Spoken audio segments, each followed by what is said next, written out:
Ibrahim bin Adham, seorang tokoh sufi yang sangat terkenal pada abad yang ke-2 Hijrah, pernah berkata, "Kami meninggalkan dunia dalam 3 perkara.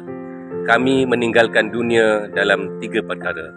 Pertama, tidak makan kecuali yang halal.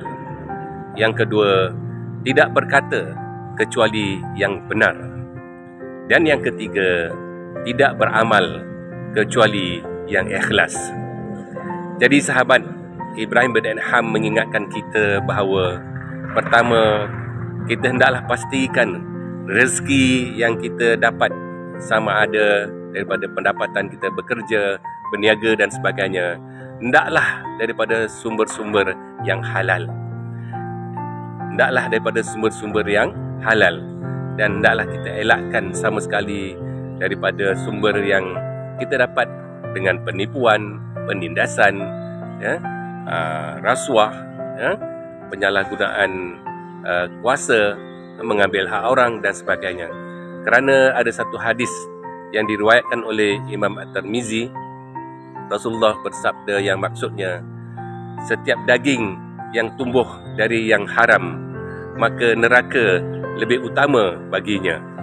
Jadi ini penting bagi kita memastikan dapat sumber rezeki yang halal, kerana kita nak bagi anak, isteri, keluarga kita makan dengan sumber pendapatan kita.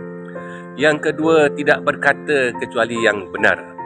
Kita hendaklah pastikan bahawa apa yang kita tulis, apa yang kita cakap itu tidak ada unsur penipuan, berbohong, berdusta, mengumpat, fitnah. Hendaklah yang benar-benar saja. Yang kalau kita nak share, nak kongsi itu, kena pastikan perkara yang benar saja kita kongsikan. Dan yang ketiga, tidak beramal kecuali yang ikhlas.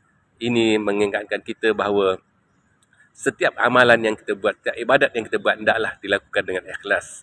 Bukan kerana pujian, bukan kerana sanjungan dan sebagainya.